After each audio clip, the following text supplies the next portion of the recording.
Salutare la toată lumea. Vă salută crizatul vostru pe toți. Băi fraților, sunt un pic supărat. Am făcut vlogul de 50 de minute, 46 de minute, 45 de minute, nu știu cât era. L-am postat și nu știu, de la internet, de la ce mi-a dat teroare. Mi-a dat teroare la vlog. L-am făcut și pe ăla pentru membri. Pe ăla pentru membri deja l-am postat. Ăla n-a avut nicio problemă. Ăsta, la altul care am vrut să-l postez acum, mi-a dat teroare. A trebuit să fac tot videoclipul nou. S-a transpirat totul altfel, nu mai pot. M-am chinuit până acum. Nici nu mi l-a salvat în computer. Că la un moment dat nu mai arăta că îl încarcă. Arăta că a rămas la 15%. L-am șters de acolo ca să pot să-l postez pe ăsta pentru membri.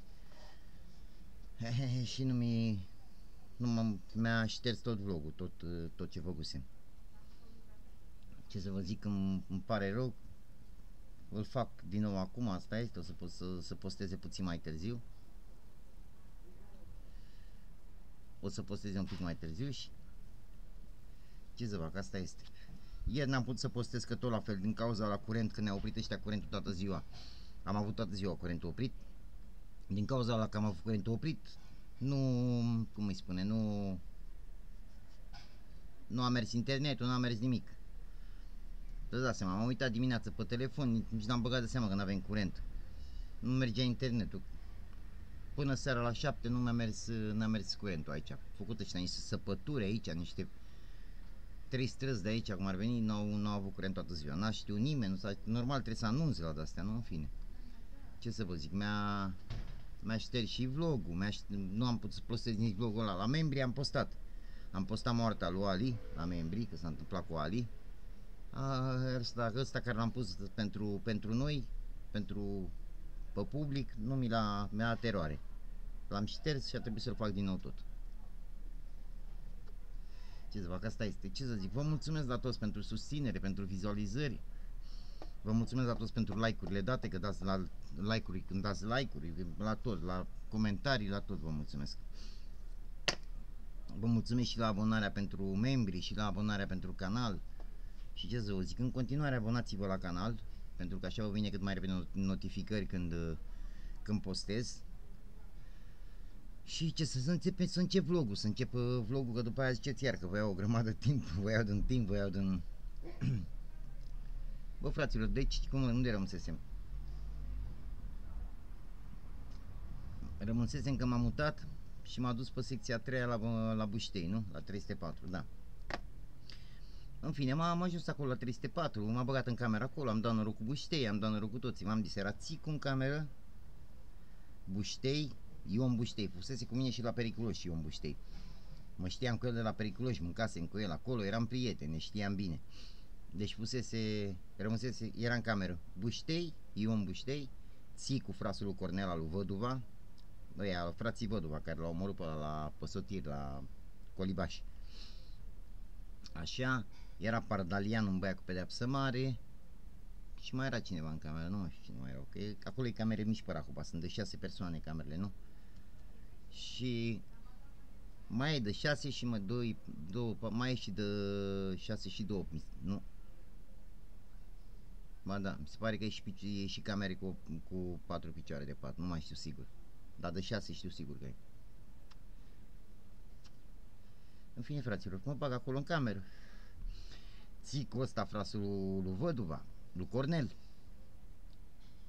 Mai figuri pe el, dacă îl vedeați. El avusese o ceartă cu Piticu, o discuție cu Piticu pe la instanță, se certase cu Piticu. V-am spus că Piticu, cum a auzit că mă duc acolo în cameră, că m-a aruncat patărea acolo, a zis că bă, vin după tine. Vin după tine acolo patărea, mă mut acolo și eu, pentru că și el avea gagici, era cu gagicile, știți cum era, v-am spus cum e aici la Racum, era belea cu femeile, frate. Băi, dar se băteau lumea pe camere. Se bătea, stați o sonorul că se aude și după aia nu... Se bătea lumea pe camere, fraților, să-i bagi acolo pe scurta aia, că vorbea cu femeile, bă, da, era o grămadă care aveau nevestele la pârnaie, era o grămadă care să știau din pârnaie și vreau să ajungă pe partea aia cu femeile. Era bătaie pe secțiile aia acolo. Acum v-am zis că sta să mă duc la câinele ăsta să-l fac să tacă, o secundă. Gata, m-am dus să-i dau ceva să mănânce, să tace, să tacă din gură, că nu latră ca un nebun acolo singur. În fine, fraților, și v-am zis, era țicul ăsta, se certase cu Piticu, avusese niște discuții cu Piticu, să plimba numai în figuri pe-n cameră, mai aveai loc de el în cameră. Și era un slab, nu știu dacă îl cunoașteți, mulți din voi, are 50 de kg îmbrăcat cu tot cu pietre în buzunar.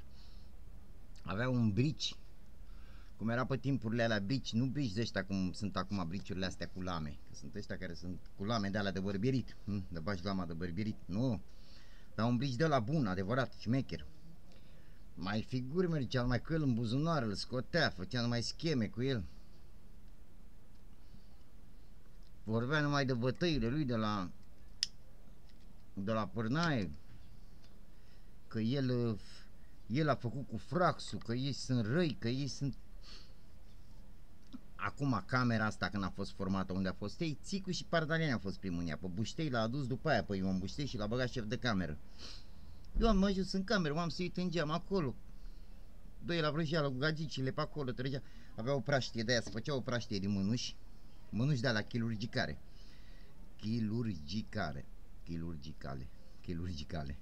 se făcea praștie, exact cum faci praștie, tragi cu ea și trăgeai cu miez de pâine băgat așa într-o cârpă, trăgeai cu gută și trăgeai la femeie acolo și făceai tramvai cu ele. Tramvai, v-am zis și eu, era o gută care o plimbai de la tine la ea.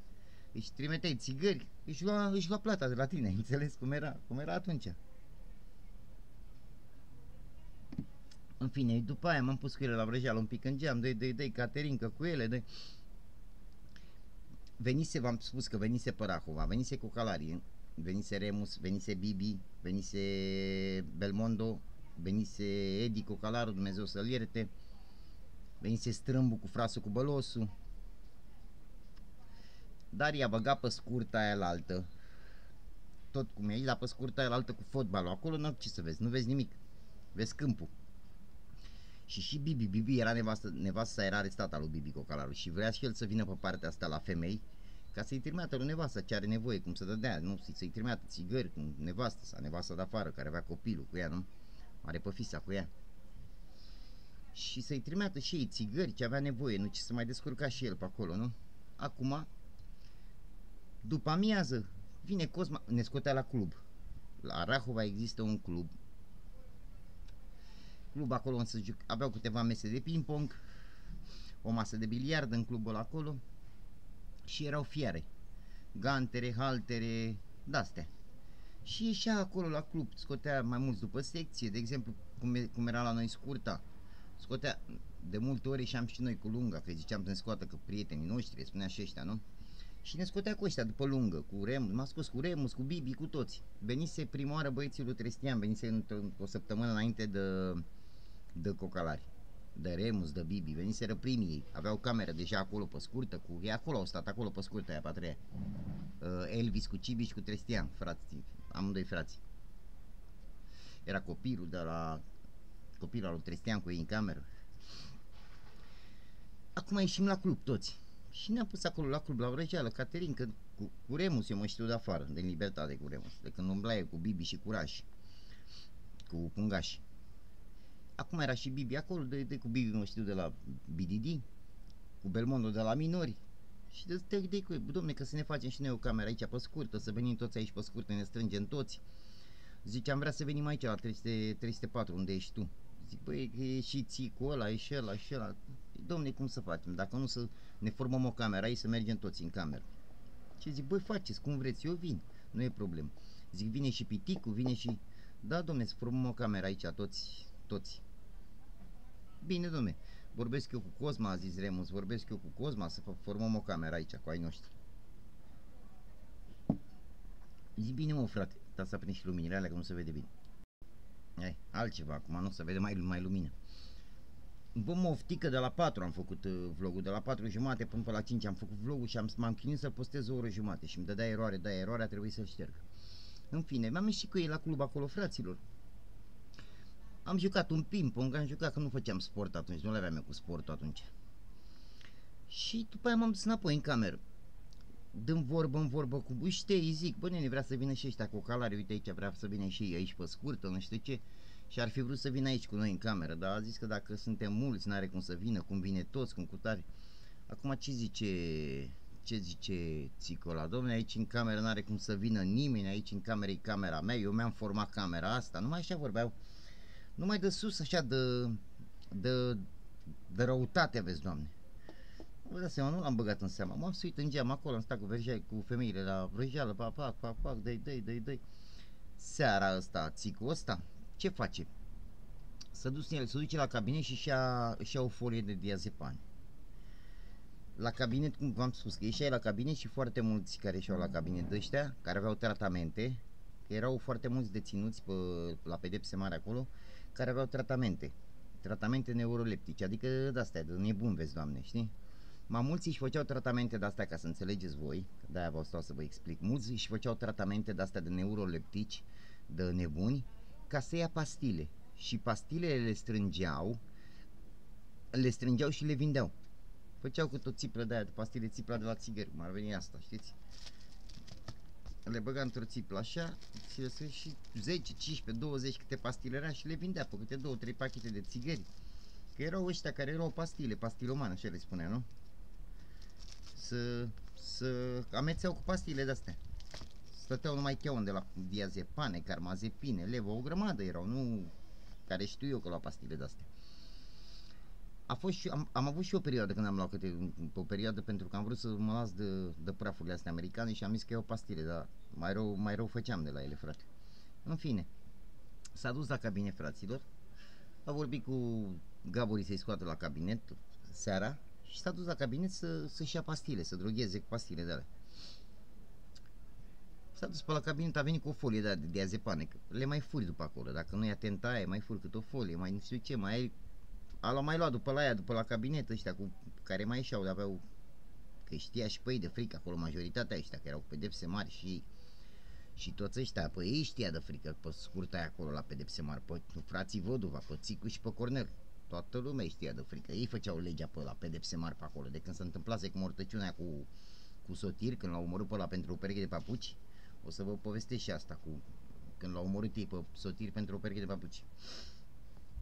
Și vezi, Doamne, știa toată lumea de frică. Acum, își ia pastilele alea, vine în cameră, se cheaunește cu pastilele alea și începe să vorbească numai aiurea.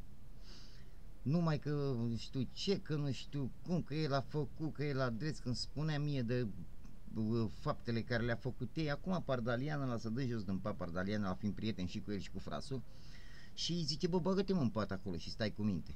Bagă-te în pat acolo și stai cu minte, vezi de treaba ta. El era disperat după pastile, dar lua mereu. Acum a trecut apelul de seară, s-a făcut vreo 10 și ceva seară. După ce s-a dat stingerea, el a început să ia aerul ușa la picioare. Bam, bam, bam, bam, do major, să cheme Gabor. Acum Buștei îl întreabă, fiind șef de cameră, că Buștei avea camera, nu? Băi, țicule, băi, ești nebun, mă, ce-ai mă de bați așa, nu știu, ce s-a întâmplat? Dom'le, mă duc la cabinet că vreau să-mi iau niște pastile. Și vine Gaborul, ce s-a întâmplat, bă, țicule? Doamne, că mă scoate la cabinet, că eu mereu, că mă simt rău, că nu mai pot de rău, că nu mai știu ce. Acum acolo, seara, după 10:30, dacă vrei să te scoată la cabinet din cauza că erau pedepse mari și vezi, Doamne, periculoși, făcuse mortăciune în pârnaie, venea mascații și te scotea. În general, pe toți după acolo, după scurta aia. Ce bă, țicule, dacă chem țicul la garda, l-a văzut că țicul e pastilat, că era pastila mort. Ce zice acum? Băi, țicule, eu dacă chem acum, vrei să te scoli la cabinet, trebuie să chem mascații să te scoată și știi, nu? Cheamă, bă, pe cine vrei, mă speri pe mine, mă sperii pe mine, că nu știu ce, că nu știu cum. Ăsta Gaborul n-a mai zis nimic, l-a lăsat în pace, nu l-a scos. A mai stat o jumătate de oră, a mai băut el ce-a făcut un nes pe acolo, iar bam, bam, bam, bam, bănuși. Iar cheamă Gaborul, băi, țicule, fii atent că-i chem pe ăștia aici. Și ăștia zice că îi deranjez, păi ce, bă, e mereu, du-mă la cabinet, că nu mai pot. Să-i zic lui aia să-mi fac o injecție, să pot să dorm, că eu sunt agitat, că... Gaborul nici n-a nici două, stai mă așa. Sună mascații, că dați mascații, sunt telefoane de alea, sună mascații, cheamă mascații. Vine mascații la ușă, îl întreabă prima oară, bă, țicule, sigur vrei să mergi la cabinet? Da, mă, scoteți-mă la cabinet, ce mă amenințați, ăștia de-abia l-așteptau, că știa că e prost de gură și spurcat. Mascații ăștia aveau dușmănie pe el. Majoritatea la mascați, că știa că din cauza lui frate s-a făcut numai belele. Știa toată lumea. Acum ce zice? Hai mă, ești la cabinet. Îl scoate la cabinet. Bă, mâncava și gura voastră. L-a dus pe la cabinet pe acolo și a băut câteva fiole de alea de agucalmin, de diazepam. Că dacă ceri, îți dă cât o fiolă de diazepam e acolo, știi? Dar te pune să o bei acolo, în fața lor. Mă, ăsta fiind pastilat, îți dai seama, eu fi de mai multe, dracu să le ia, nu știu. Că a zis că și-a băut câteva fiole de diazepam. Bă, fraților, bă, mâncava și gura voastră. Bă, știți cum l-a adus la cameră? Deci îl tărau ca pe cârpă așa, îl ținea unul de un braț mascat așa și el mergea așa, fără să mai stea în picioare. Îl tărau așa ca pe cârpă. A deschis ușa, gratia, l-a aruncat în cameră. Bum! Jos acolo. Acum Buștea zice, ce s-a întâmplat, tată? Ce are? Ce? N-are mă nimic de-l dracu, zice, pune-l în pat că doarme. Mâine dimineață se trezește. Mâine dimineață se trezește. Azi că iar începuse la să latre zdreanța aia de câine. M-a nebunit, băi, i-am dat și să mănânce, i-am dat toată o lată. Ce-mi zice? Băi, puneți-l mă acolo în pat, că pune mâine și revine, n-are nimic.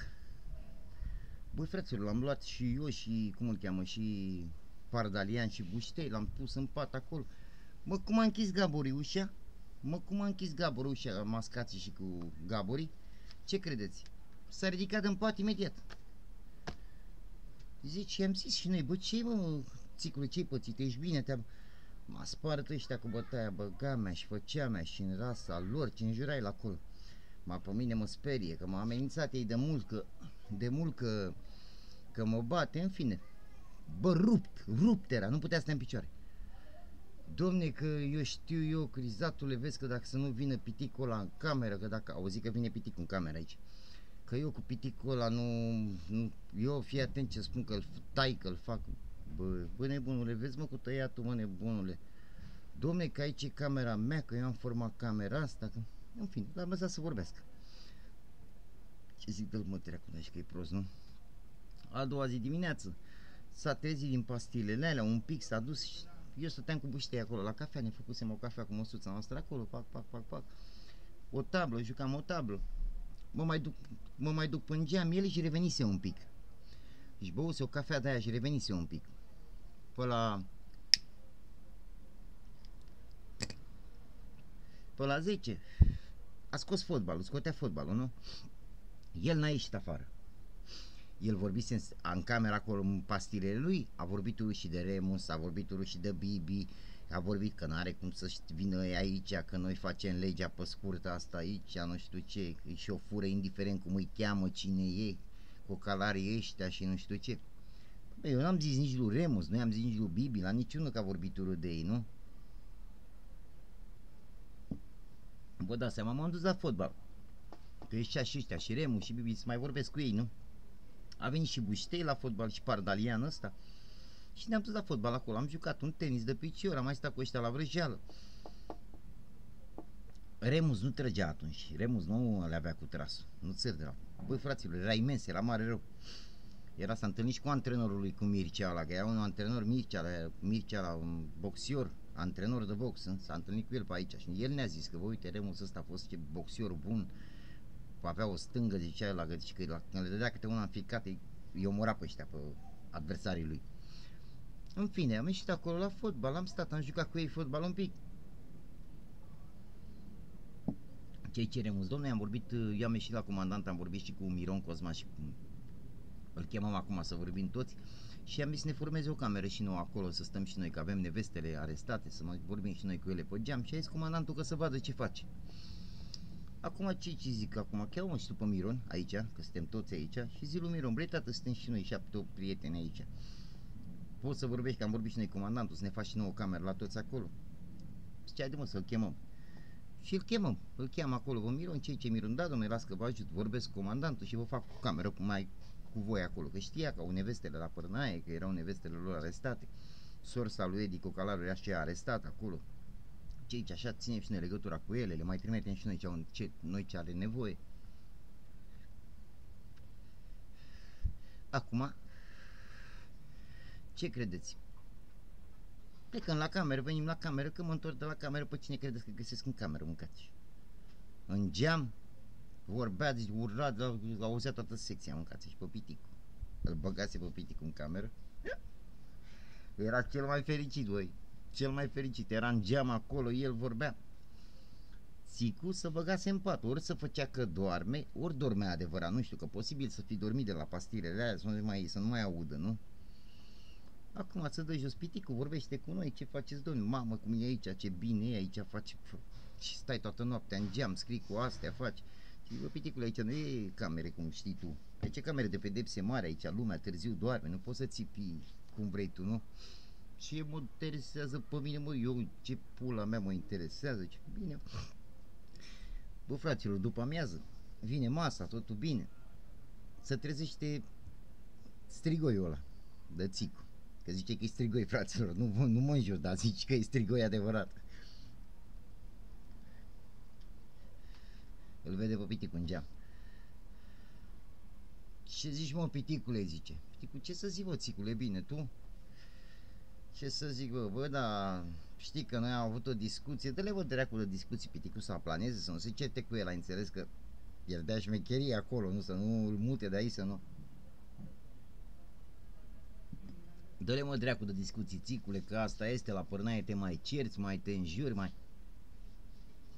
Îl chem eu, bă, Țicule, vină cu bă, frate, încheiați discuția care a fost, uite, așa, că nu sunt bune, dă-le, dracu, suntem toți aici, numai prieteni ai noștri, e urâte astea. Și voi sunteți, că nu sunteți proști, nici voi, nici nu, și fractul atâtea părnaie făcută și voi atâtea mandate luate pe părnaie, e urât. Și noi la rândul ăsta am făcut și noi, că știi cum suntem puși, suntem copii, suntem dorgi de afirmații, suntem bididi, și cum e la bididi, nu? Și dai seama că nici ce ăsta nu dă înapoi, nu? Da, domne, dă-le dracu de discuții, nu știu ce. Parcă și mai revenise un pic din pastilele alea. Acum Pardalian ce îmi zice, bă, Crizatule, ce vezi că eu l-am auzit vorbind cu frasul, Pardalian ăsta care v-am spus eu, pedeapsă mare, ăsta îi cunoștea pe amândoi de afară, și pe Țicu și pe Cornel, Pardalian ăsta. Ce spune, vezi că eu l-am auzit pe Țicu ăsta vorbind cu frasul, când vine piticul în cameră să-l ardă pe piticul. Cornel n-ar fi fost de acord, dar ăsta a zis Țicu că n-are cum să-l lase așa, că l-a căutat-o cu el la instanță și nu știu ce și nu știu cum. Ce zic, dă-l, mă, dracu, că n-are curaj să facă nimica, nu? Să vână apă dos sau... Suntem și noi în cameră, suntem, da, domne, da. Acum, fraților, după apelul de seară, vine apelul de seară și toți acolo, bine, mersi cu ale noastre. Trece apelul de seară, Țicu al meu din nou, se duce la ușă acolo, bam, bam, bam în ușă. Mai stă ce mai stă iar, bam, bam, bam în ușă. Vine Gabor. Da, băi, Țicule, du-mă la cabinet. El vorbise cu uriașul, vorbise cu, cum îl chema pe ăla al doamne, cu Șuță, vorbise cu... să iasă ăștia la cabinet să-i dea tratamentul lui, pastilele care le aveau ăștia. Mai erau, cum îl chema, doamne, pe ăla altul, pedeapsă mare. Deci a tăiat urechile și pula. Și a tăiat amândouă urechile și pula, fraților. Bă, vă jur pe cea mai scump. Deci urechile și le-a tăiat așa, i-a rămas jumătate de ureche. Și a tăiat și pula. Adevărat, în ce știu eu, adevărat. Și nu vrăjeală, pentru că urechile le avea tăiate, le-am văzut eu, era acolo cu noi, nu? Vorbise și cu ăla să-i dea... Nu uriașul, mă, cum îl chema, doamne? Uriașul era la altul. Mama mia, ce-am uitat. În fine. Și vorbise cu ăștia să ia pastile de la ăștia. Din ce am auzit eu a doua zi, că ar fi cumpărat cu 2 pachete de țigări de la Șuță ăla, o țiplă de aia de pastile, că v-am arătat cum se făcea țipla, nu cu pastile, o țiplă de aia de pastile și și-a mai luat el pe la cabinet. În fine, a venit Gaborul, l-a scos la cabinet cu ei, deci imediat după apel când scoate tratamentul, ca să înțelegeți voi, nu te duce cu mascații. Duce Gabor, te duce cu tine, stați toți hoții acolo pe hol la cabinet și intră pe rând în cabinet. Ma câteodată mai sucește doctora, să duce, să întoarce sau bagă câte 2 și în cabinet și poți să mai șutești câte ceva pe acolo. Nu? În fine, el și-a luat acolo pastile pentru el, a mai cumpărat și după hol după acolo și a venit în cameră. De la băgat Gabor în cameră. S-a pus la marginea patului și a frecat un nez de la. și a pisat diazepane de alea, că așa se făcea cocktail, vezi, doamne, molotov. Își pisa pastile de diazepan, le pisa bine, le făcea praf, punea 2 lingurițe de Nest 3, punea zahăr, băga pastilele peste, le freca cu pastilele bine și după aia bea nesul ăla.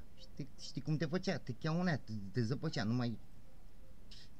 Bă, te distrugea de creier. Te nebunea, îți dai seama, nu? El când lua de-astea, v-am zis, îl dea numai smardoială. Și a făcut un cocktail de ăla. Eu mi-am dat seama imediat că își face de ăla ca să prindă curaj să comenteze. Acum își stătea și își bea molotovul ăla acolo, ce și-a făcut el acolo cocktailul ăla. Eu îi zic lui Buștei, bă Buștei, ce, ăsta face așa să o caute, vrea să o caute. Ce dă-l treacu crizatule, dacă o caută și o găsește.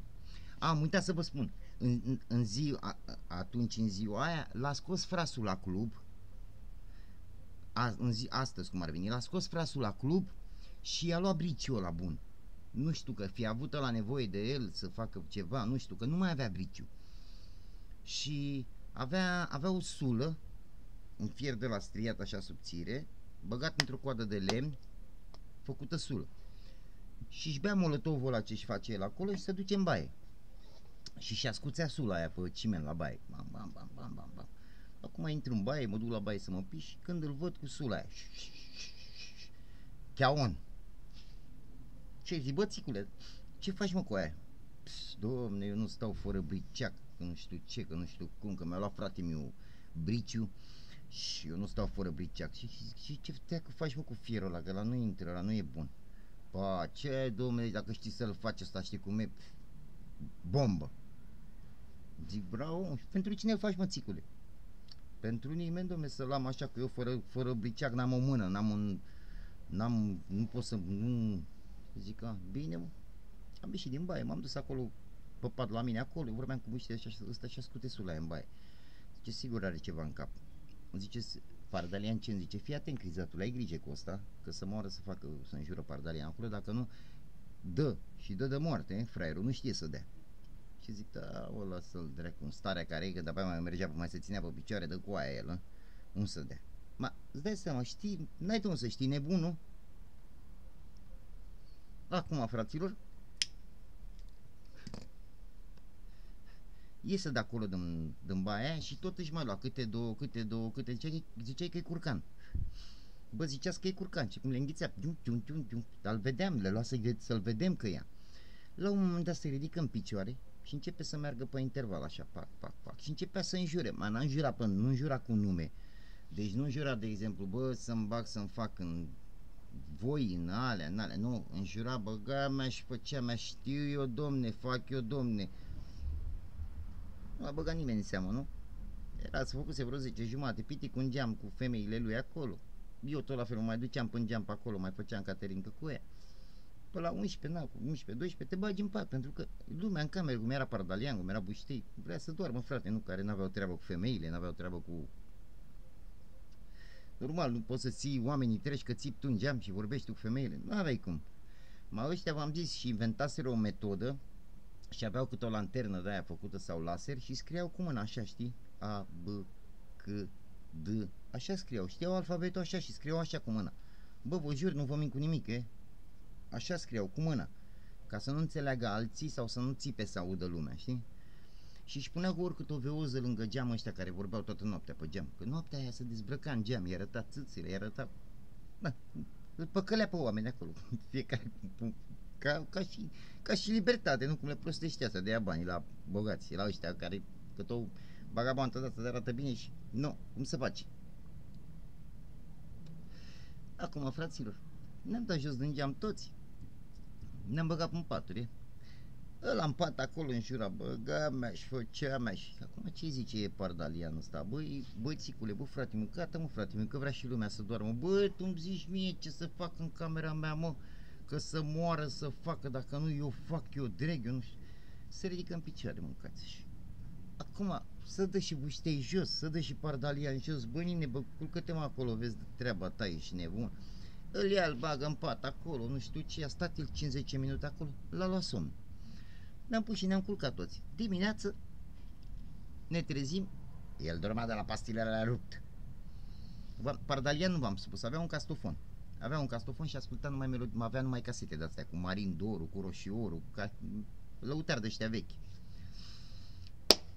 Iau castofonul ăla, cu boxe de alea micuțe, detașabile, frumos, dar s-auzea tare.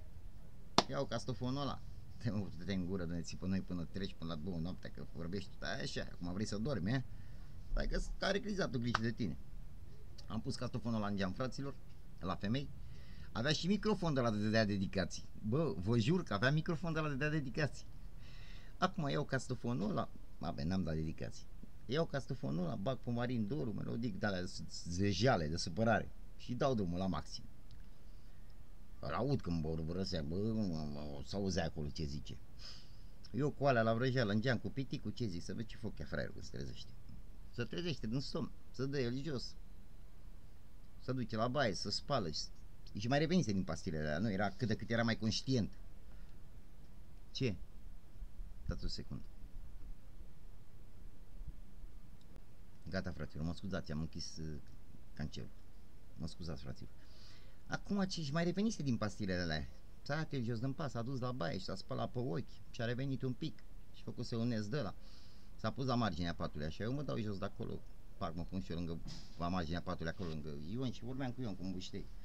Și domne, s-a început să faceți contre în camera asta aici, s-a început să faceți contre cu tare, o căutați ăștia în cameră. Zic, băi, bățicule, bă, vorbești mult și prost, eh? Zic, nu caută nimeni cu tine, tu ai ținut toată camera trează până la 2 noapte. Cu scamatoriile tale. Zic, tu ai ținut toată camera trează. Tu ai impresia că cineva a făcut apost? Nu a făcut nimeni. M-am suit și eu în geam și eu mă trezesc dimineața, îmi dau drumul la muzică, fac ce vreau, nu? Dom'le, că camera asta eu am format-o, că... Zic, băi, camera asta nu e a ta, e a NP-ului. Ai înțeles? Când o fi camera ta, cum asta, până atunci nu. S-a enervat, frate, și a scos țiplea de pastile. Că v-am zis că a luat o țiplă de pastile de la Uriașul, de la Șiuță, nu știu de la cine.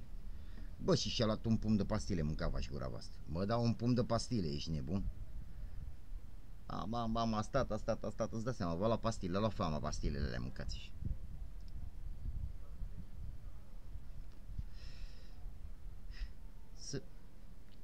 Să făcuse vă, după amiază, trecuse, stau să vă zic că am, bă, azi o lungesc, vă spun direct la subiect. Să făcuse după amiază. S-a băgat în pub, doamne, să stea acolo, să asculte muzică. Deci băgase castofonul lui Pardalian în pat acolo, la el, cu muzică și asculta muzică acolo și borbărăsea el acolo, ce borbărăsea. Acum, la un moment dat, mă cheamă la, zice, bă, Crizatule, ia vină, domne, să vorbești ceva. Nu, stați așa un pic. Prima oară s-a dat piticul jos și nu știu ce făcea pe în cameră și zice, i-a zis lui ăla, băi, ce mă dă sari din patul ăla așa, că m-ai și speriat. Acum piticul se uite să duce la cealaltă la pat, să bagă cap așa în pas și ce, țicule, vezi de pastilele tale acolo. Tu vezi de pastilele tale acolo că e mai bine. Dom'le, mă ameninți?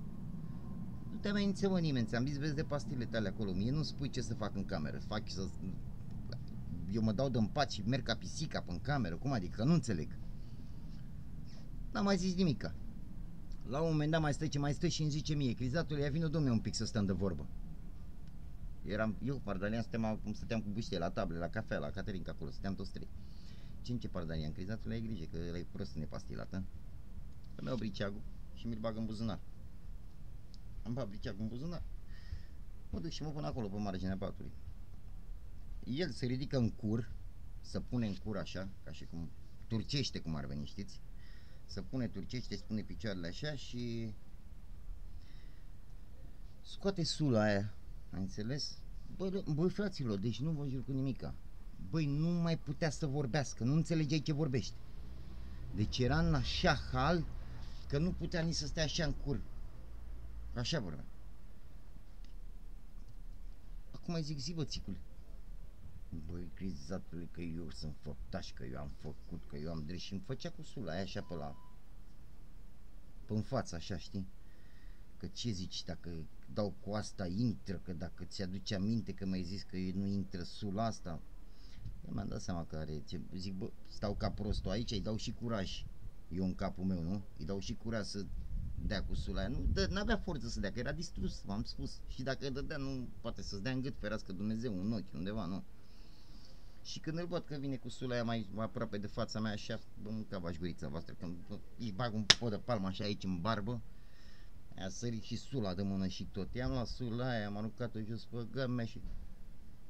Pot să dai jos din poată, ăsta e alarmă, urlete, țipete tare, s-a dus direct în ușa aia, a dat 2 picioare la ușa aia.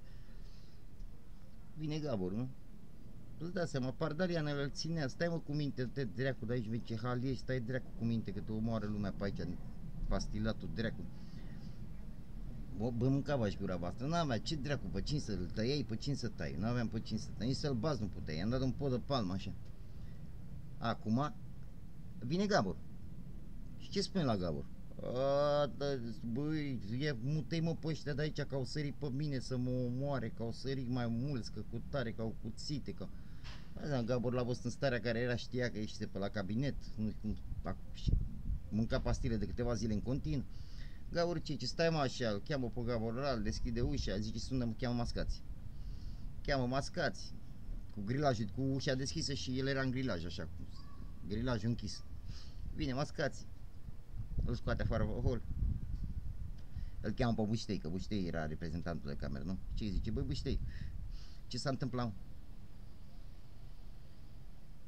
Buștei ce zice? Spre tată, nu s-a întâmplat nimic. A început să înjure în cameră, a început să vorbească urât, ia pastile, face, dracu, ori mută-l pe el, ori mută-ne pe noi, dă-l dracu. Zice că e camera lui să ne mus. Ce lasă-mă că avem noi grijă de el. Și a închis ușa, a mâncat și s-a auzit pe hol, bang, buf, buf, buf, buf, urlete. Bă, da, seama, l-a încins bine, mâncava și gura voastră, la spate. Acum l-a băgat cu frasul în cameră. Pentru că după aia Cornel strigă la Pardalian. Băi Pardaliane, îl strigă pe Pardalian pe geam. Pardalian se duce în geam, nu? Zi, băi, Cornele. Băi, frate, e frumos, mă, ce am crescut acolo, ne cunoaștem de atâția ani de zile. Ce i-a spus lui Frasuil? Că a sărit toată camera pe el, mâncava și gura voastră. Acum Pardalian avea și el copii. Ce bă, Cornele, să moară să facă copiii mei, să înjură acolo, nu? Să moară să facă copiii mei, dacă nu a sărit nimeni pe el, a țipat la crizatul, l-a chemat pe crizatul în pată, l-a amenințat cu sula aia, că îi dă în gât, că îi face, că nu știu ce.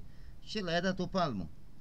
Păi domne, el zice că a sărit, nu e adevărat, bă, să moară să facă, îl cheamă și pe Buștei, să înjură și Buștei la fel, să moară să facă, dacă e adevărat, dacă a sărit cineva, păi ce zice, bă, să ieșiți afară, să stăm de vorbă mâine, când și-o reveni ăsta. Bine, bă, ieșim afară. Mă duc și eu în geam, mă înjur, băi, Cornele, n-avea cum să sară nimeni pe el mai mulți, că n-aveam cum. Stați o secundă. Ce zic acum? M-am înjurat, bă, da, seama, nici să vad acolo, că nu, băi, da, băi, băi, ce dracu, pe cine să bați? Tu n-ai văzut în ce hal era, cine era nebun să dea în el să-l bată în stilul în care era. Acum ce zice ăștia, frasul ăla? Bine, domne, ieșiți afară mâine să stăm de vorbă mâine.